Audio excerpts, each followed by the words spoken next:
නුඹ ගැබ පාව යන මේඝයක මුවාවී සඳවතිය මං නුඹේ සැනසෙන්නෙමි හද ළඟින්. ඉර එළිය ජනෙල් තිරවලින් මූණට වැටෙන කල්ම හසරැලි අවදි නොවුනේ කලින්දා රෑ ටික වෙලාවක් යනතුරුම ඔහුත් එක්ක කතා බහ කර කර ගෙවුණු ඒ අසිරිමත් මොහොත හිතේ තුරුළු කරම්ම නින්දට ගිය හින්දා. ඇඳේම ඉඳගෙන ඇය මතක් කෙරුවේ ඔහුගේ සුබ පැතුම.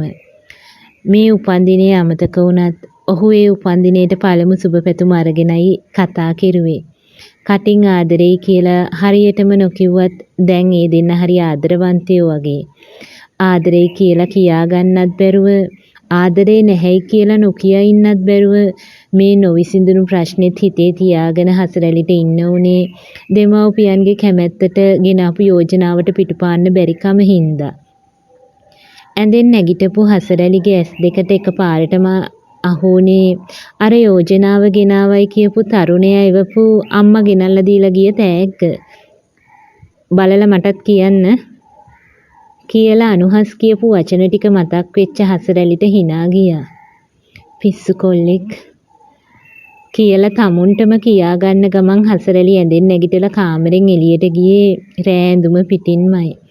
ඒ යනකොට ඇයට සාලේ දිහායින් කතා බහක් ඇහිලා පොඩ්ඩක් නතර වෙලා අය ඒ දිහා හොරෙන් බැලුවා. ඉන්නේ කවුද කියලා අඳුරගන්න නම් ඇයට නොහැකි වුණා. මොකද ඒ අය හිටියේ ඇයට පිටුපාලා ඉඳගෙන. කතා කර කර හිටියේ නම් අම්මයි තාත්තයි අයියයි තුන්දෙනාම. ඒත් ඔවුන් කතා නොකරන නිසා ඇයට කටහඬක් නම් ඇහුනේ නෑ වෙන කාගේවත්ම. "ඒ කවුද?" හසරැලි තමුන්ගෙන්ම අහගත්තේ කුකුසකින්. ඇය එතන ඉඳන් එහාට මෙහාට වෙවි එබි එබි බලනවා දැකපු අම්මා සාලෙන් නැගිටලා ආවේ "දැන්ද ළමයෝ නැගිට්ටේ?" කියලා අහගෙනමයි. "ඔව් අම්මේ" කියලා ගොතපු කොණ්ඩ කරලක් ලෙහන ගමන් හසරැලි අම්මා පිටිපස්සෙන් වැටුණා. "කවුද අම්මේ ඇවිල්ලා ඉන්නේ?" කුස්සියටම ඇවිත් නතර වෙච්ච අම්මා දිහා බලලා හසරැලි ඇහුවේ සාලේ දිහාට අත දික් කරන ගමන්. ඒ ප්‍රශ්නෙට උත්තරයක් දෙනව වෙනුවට අම්මා hina වෙලා වතුර කේතලේ ලිපෙන් තිබ්බා. අම්මගෙන් උත්තරේකුත් නැති හින්දා හසරැලි එතනින් නැගිටලා යන්න හැදුවා. එතකොටම ආපහු අම්මා කතා කෙරුවා. "ඔය මූණ ටිකක් හොදගෙන ඇඳුමක් එහෙම දාගෙන එන්න චුට්ටක් ඉස්සරහට." අම්මා එහෙම කියද්දි හසරැලිට ඒ මූණ බැලුවේ "ඇයි?" කියලා අහන බැල්මෙන්. "එන්නකෝ ආවම දැනගන්න පුළුවන්." එහෙම කියපු අම්මා ආපහු හැරුණේ පීරිසි කෝප්ප දෙකක් අරන් හොදන ගමන්. හසරැලි එතනින් ගියේ වික්ෂිප්ත හිනාවක් දෙතොල් ළඟ තියාගෙන. මූණ හොදගෙන ඇඳුමක් අරන් ඇඳගත්තු හසරැලි ආවේ කොණ්ඩෙට බූලකුත් දාගෙනමයි.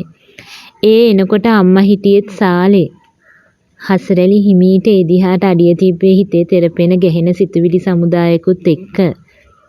"ඔය එන්නේ අපේ ගෙදර මැනික" කියලා හසරැලිව දකිද්දිම තාත්තා කිව්වේ හසරැලිගේ හද ගැස්ම තවත් වැඩි වෙද්දි. හසරැලි බිම බලාගෙනම ඉන්න තැන නතර වුණේ ඒ හැඟීමත් එක්ක. "කෝ ඉතින් එන්න සුදු නෝනා" කියලා අම්මා කතා කෙරුවේ එතකොට. අම්මගේ හඬට අවනත වෙලා හසරැලි ආයෙත් ඉස්සරහට අඩියක් තිබ්බේ කකුල් දෙක වෙවුලන ගමන. ඒ ඇවිත් ඔළුව උස්සපු ඇගේ දැස් උඩ ගියෙත් මුව විවර වුණෙත් එකටම වගේ. "අනුහස්?" ඇයට එකපාරට මෙහෙම කියවුනේ අනුහස්ගේ මූණේ පෙම්පාට හිනාවකුත් ඇඳෙන අතරේ. ඔහු hina වෙවි ඇය දිහා බලාගෙන හිටියා. "කෝ එන්න පුතේ" කියලා අනුහස්ගේ අම්මා ඒ කියන්නේ කුසුම් හසරැලිට තමුන් ළඟින් වාඩි වෙන්න කියලා ආරාධනා කෙරුවේ එතකොට. කුසුම් ළඟින්ම වාඩි වෙච්ච හසරැලි හිටියේ හිතා ගන්නවත් බැරි සිතුවිලිත් එක්ක. ඇගේ හිතේ ඒ වෙනකොටත් ප්‍රශ්න ගොඩක් පැන නැගිලා තිබුණා. ඒ එකකටවත් මේ වෙලාවේ උත්තර හොයන්න ඇයට හිතුනේ නැහැ. "ඉතින් කොහොමද දරුවෝ?" කුසුම් ඇහුවේ හරි ආදරණීය විදිහට.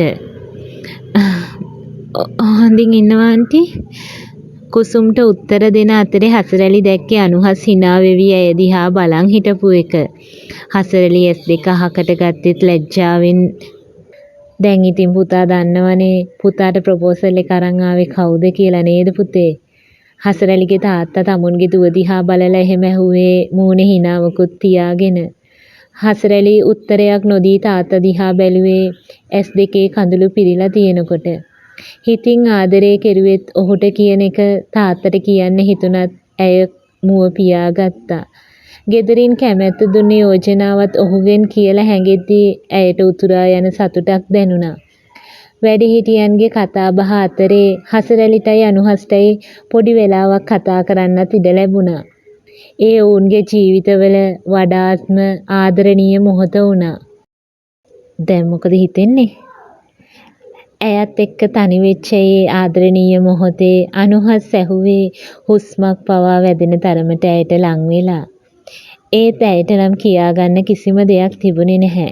හසරැලි හිටියේ හැඟීම විඳ ගනිමින්. දැන්වත් පුළුවන්ද මට ආදරේ කරන්න හසරැලි? අනුහස්ගේ සුසුම් කෙලින්ම වැදුනේ හසරැලිගේ සවනට. ඇය එයින් හිරිවැටිලා ගියා. හසරැලි ඔහු දිහා බැලුවෙත් ඒ ලැජ්ජාවෙන්ම ඔළුව උස්සන ගමන්. පුළුවන්. මට පුළුවන් ඔයාට ආදරේ කරන්න අනුහස්. මං ඔයාට ආදරේ කෙරුවා. දැනුත් කරනවා. මං ආදරේ අනුහස්. ගොඩක් ආදරේ. හසරැලි ඒ වචන ටික කිව්වේ හිතේ නලියන ආදරණීය හැඟීමකුත් එක්ක. ඒ වචන ඇහෙද්දිම අනුහස් ඇගේ අවසරයකින් තොරව මේ කොපුලකට සිය දෙතොල් ලන් කෙරුවා.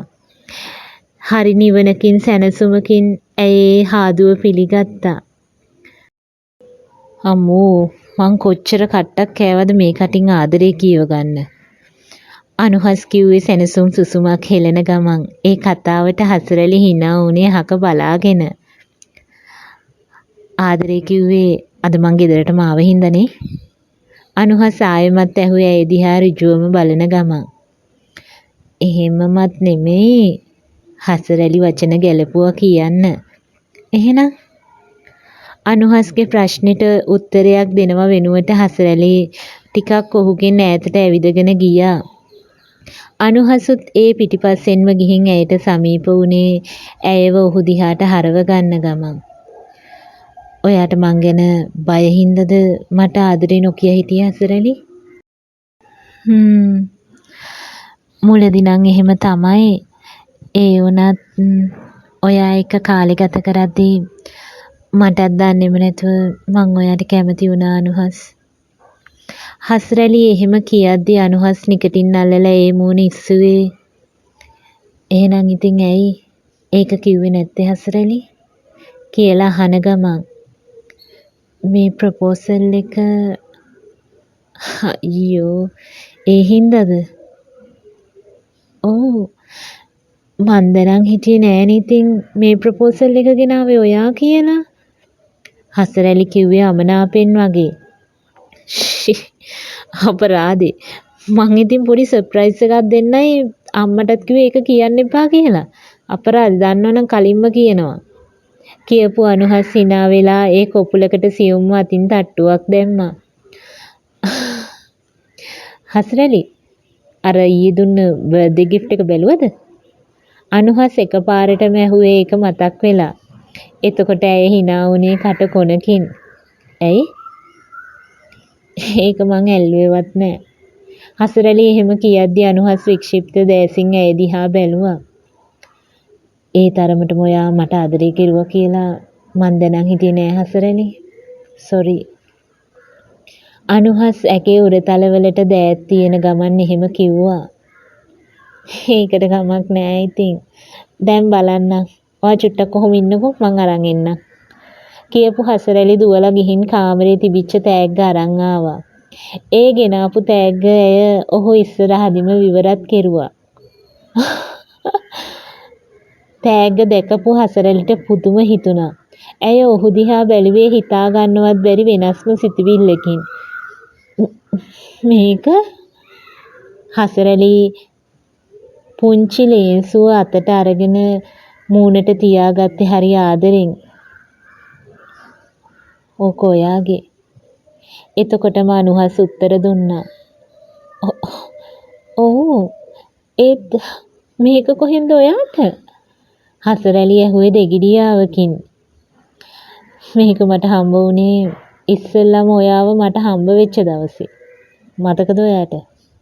ඔහු ඒ අතීතයට ඇයව අරගෙන ගියා. අපොයෝ මට මොකද අමතක? කියපු හසරලි ඒ දවස මතක් කරලා සරදමට වගේ hina වුණා. අන්න එදා ඔයා බස් එකෙන් බහිද්දි තමයි මේක මගේ ළඟට වැටුනේ. මට එදා එච්චර ගාණක් උනේ නැති වුණත් මං නිකමට වගේ ඒක අරගෙන ගිහිල්ලා සාක්කුවේ දාගත්තා. අනුහස් එහෙම කියාගෙන යද්දි හසරලිට හරි පුදුමත් හිතුණා ඔහු ගැන. ඉතින් ඊට පස්සේ මං ගෙදර ගිහින් ලේන්සුව නිකන් කබඩ් එක උඩ ඔහේ තියලා තිබුණේ. හැබැයි ලේන්සුව දැකපු හැම දවසකම මට ඔයාගේ මූණ මතක් වුණා හසරලි. ඊට පස්සේ ඉතින් ඔයාම මාව හොයාගෙන ඔෆිස් එකට ඉන්ටර්විව් ඇවිල්ලා තිබුණනේ.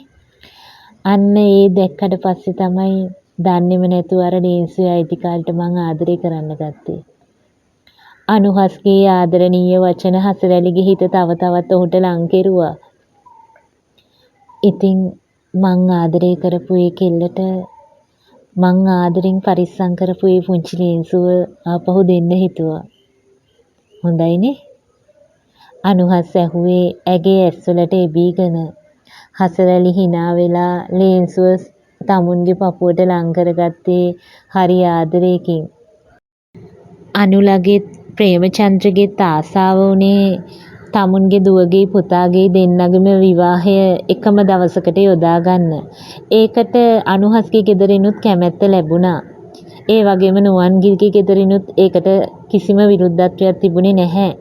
ඒ හින්දම දෙගොල්ලන්ගෙම පොරොන්දම් බලලා එකම සුබ නැකතකට ඒ කසාද දෙකම සිද්ධ කරන්න දින යොදාගත්තේ හැමෝගෙම ආශිර්වාදය මැද්දේ.